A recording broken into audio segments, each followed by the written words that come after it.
안녕하세요 여러분. 경희대학교 인문사회 논술을 담당한 이승진입니다.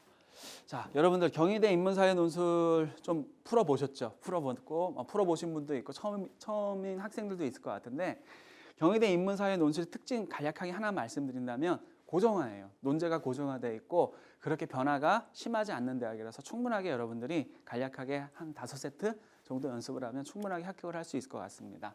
자, 그렇다면 경희대학교 인문사회 논술을 좀 파헤쳐 봐야 되겠죠. 일단 출제 경향을 간단하게 보시면요. 핵심만 말씀을 드릴게요. 정형화된 문제 패턴이 나타난다라고 얘기하는 건데 이게 무슨 얘기냐면요. 논제가 고정돼 있어요. 쉽게 말하면 문제가 어떠한 논제가 나오는지에 대해서 이렇게 변화가 심하지 않고요. 그냥 딱딱 정형화된 패턴으로 출제되고 있다고 생각하시면 됩니다. 근데 특징 중에 하나가 뭐냐면 수준 높은 독해력을 필요로 한다는 거. 막 제시문이 교과서 위주가 아니고 교과서보다는 좀 밖에 있는 것들을 끌고 왔기 때문에 좀 약간 추상적인 것들이 좀 주제들이 나와요. 인문 계열은 약간 추상적인 계열의 어떤 뭐랄까 주제가 나오기 때문에 좀 약간 낯설다라는 느낌을 받을 수 있을 것 같지만 사회 계열은요. 사회문화나 혹은 생활과 윤리 같은 사회의 어떤 탐구 과목 있죠. 그런 과목에서 여러분들이 쉽게 접할 수 있는 그런 어떠한 이론이나 개념들이 나오기 때문에 그렇게 어렵지는 않습니다. 그리고요, 이 논술 난이도가 타 대학이 좀 높은 편이라고 생각하시면 되고요. 특징 중에 하나가 요 시와 소설이 등장하는데 특히 시문학 패턴 문제가 좀 많이 나오고 있다는 것을 좀 알고 계시면 좋을 것 같아요. 그리고 다른 대학의 논술 고사에 비해 작성할 분량이 조금 상대적으로 많다라고 보시면 됩니다. 자, 그리고요, 평가 기준을 좀 간단하게 보시면요.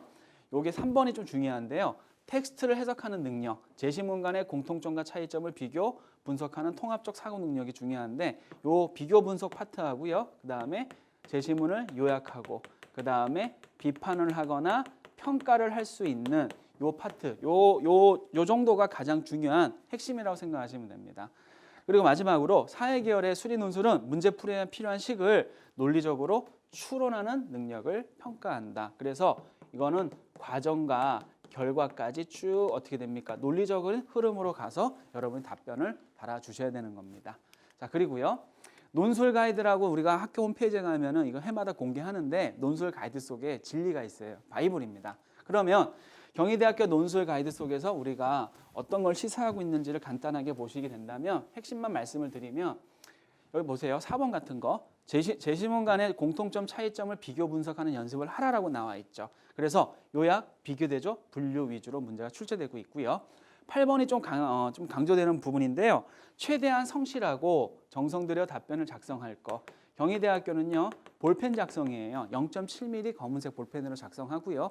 본교에서 지급한 볼펜만 가지고 쓰기 때문에 막 볼펜 작성 연습 안 하다 보면 되게 힘들어져요. 그래서 여러분들이 볼펜으로 쓰면서 틀린 부분은 교정보를 써가면서 최대한 깨끗하게 작성하는 연습을 하셔야 된다는 게 중요합니다. 여기 보시면 정성 들인 글씨체라고 나와 있잖아요. 그렇죠? 자, 논술 가이드 속 시사점은 이 정도만 말씀을 드리고요. 그러면 이제 논제 분석을 좀 해봐야 되겠죠. 논제 분석을 해본다면 보세요.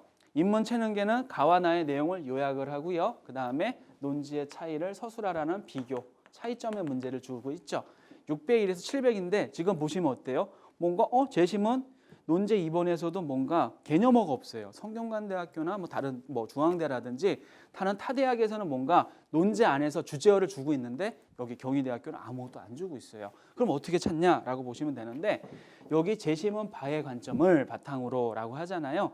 이 제시문 바의 관점이 제시문 가나의 내용을 거의 포괄하고 있다라고 생각하시면 되게 편할 겁니다. 그래서 여러분들은 인문 사회도 마찬가지겠지만 사회 계열도 마찬가지로 자가 바로 여기 이제 보시면 두 범주로 분류하라고 얘기하잖아요.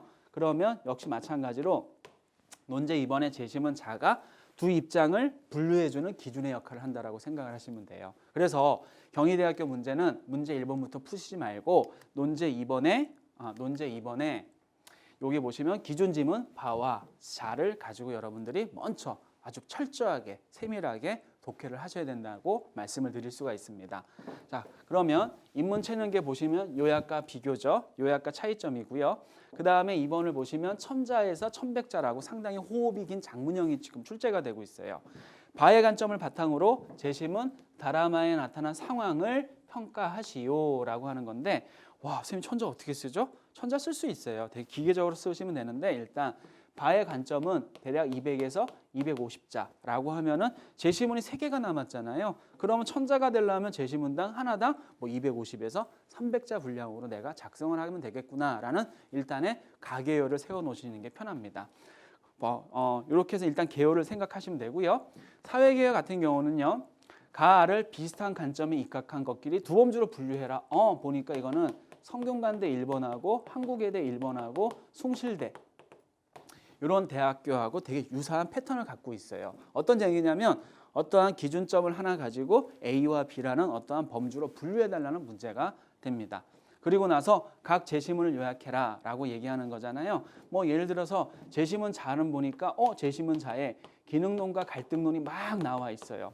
기능론과 갈등론이 나와 있다면 그러면 여러분들은 입장을 분류하라고 했으니까 입장 A와 입장 B라고 얘기한다면 여기가 기능론이고 여기가 갈등론이겠구나 라고 하는 거죠. 근데 제시문 가나 다라 마바 7개가 되겠죠. 가나 다라 마바 그러면 이제 보시면 이게 4대 3인가? 뭐 이렇게 뭐 지문을 분류를 할 수 있어야 되는데 이런 것들을 가지고 여러분들이 뭐 이게 보면은 항상 뭐 4대 4, 뭐 3대 4 뭐 이렇게 막 딱딱 이렇게 떨어지는 게 어느 한쪽에 뭐 2대 5 이러지는 않아요. 1대 6 이러지는 않으니까 대략 비슷하다. 3대 3이나 4대 3이나 5대 3 요 정도까지 갈 수 있다라는 걸 생각하시면 됩니다. 그래서 여러분들이 그러면 여기 요약하라고 했으니까 요약은 한 문장 정도 간략하게 요약을 하시면 되는데 기능론의 어떠한 느낌으로 갈등론의 어떤 느낌으로 요약을 해주시면 되는 문제라고 보시면 됩니다. 자, 2번도 마찬가지인데 이거는 지금 상호 비판 문제예요. 상호 비판 문제가 나오는데 평가하고 그렇다면 얘네 입장에서 뭐 예를 든다면 이렇게 비판하고 이렇게 비판하라는 거죠. 근데 기능론과 갈등론이 아니라 제시문 자에 나오는 관점하고 그 다음에 상대적인 관점들을 서로 상호 비판 평가해 주는 문제라고 생각하시면 돼서 비판적 사고력을 측정하는 문제라고 보시면 됩니다. 자, 그러면 실제 학교 측 답안을 보고 간단하게 말씀을 좀 드릴게요. 인문 문제인데요. 인문 문제를 보시면 역시 이렇게 보시면 가와 나의 내용을 요약을 하고 논지의 차이를 서술해라. 보통 일반적인 대학이라면 요 논지의 차이를 쓰는 분량이 상대적으로 좀 더 많아야 되지만 경희대학교 인문은 그렇지는 않습니다. 경희대학교 인문은 여기 앞에 요약이 더 중요해요. 그래서 독해력이 되게 중요하다고 보시면 되는데 여기까지가 쉽게 말씀드리면 여기까지가 지금 뭐예요? 요약의 파트가 되는 거죠. 여기가 요약의 파트고요. 여기가 바로 비교의 파트죠. 그래서 지금 보면 요약이 더 많고 비교가 작다. 그래서 기존에 정형화된 가분수 형식이다. 근데 물론 이것을 반대로 여러분들이 요 비교를 먼저 앞에다 써주고 뒤에 요약을 해도 되는데 그런 게 학교 측 답에 나와는 있어요. 그래서 좀 더 우리가 안전하게 조금 안전장치를 생각한다면 이러한 기존의 패턴 요약과 그 다음에 이렇게 비교를 해주는 패턴으로 가시면 됩니다. 근데 1번 문장을 보시면 정치적 목적과 실현하기 수단과 방식이라고 나와 있잖아요. 이렇게 공통 논의 지점을 먼저 잡아주는 게 좋고요. 가와 나를 여기에 키워드에 맞춰서 요약을 해주시면 되고 여기 비교는 간단하게 압축한다는 느낌으로 가시면 됩니다. 이게 인문 문제의 포인트라고 생각하시면 됩니다. 자, 그 다음에 논제 2번은요. 사회계열 2번하고도 비슷한데요.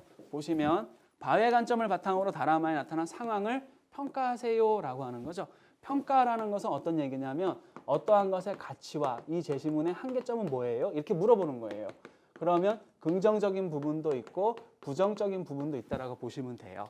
그러면 기존 제시문에 의해서 요 세 제시문이 얘하고 일치하냐, 일치하지 않냐, 부합하냐, 부합하지 않냐 정도를 여러분들이 잡으시면 되는데 자수가 길잖아요. 1100에서 1100자니까 각각의 제시문에 나타난 바라마에 나타난 상황을 논지 요약을 해주셔야 됩니다.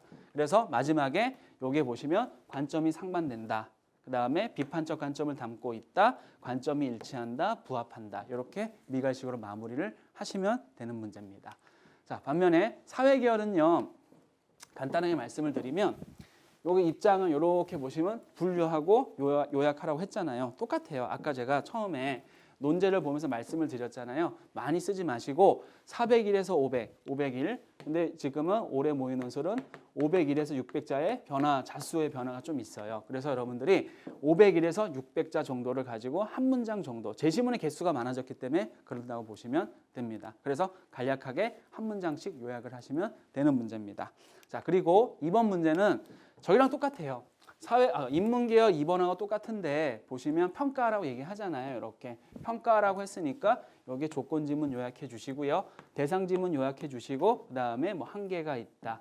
그다음에 어떠한 여기서는 긍정적인 부분도 없지 않다. 이런 식으로 평가 문제를 해주시면 됩니다. 그래서 간략하게 역시 500일 600자 정도를 쓰시면 되는 문제입니다. 그래서 경희대학교는 정리하자면 여러분 생각을 쓸 수가 없어요. 여러분 생각 쓸 수 없고요. 철저하게 제시문 안에서 여러분들이 해결을 하셔야 된다는 얘기죠. 이해되셨죠? 경희대학교는 고수가 많습니다. 철저한 준비를 하시는 게 여러분의 합격을 보장한다고 말씀드릴 수 있습니다.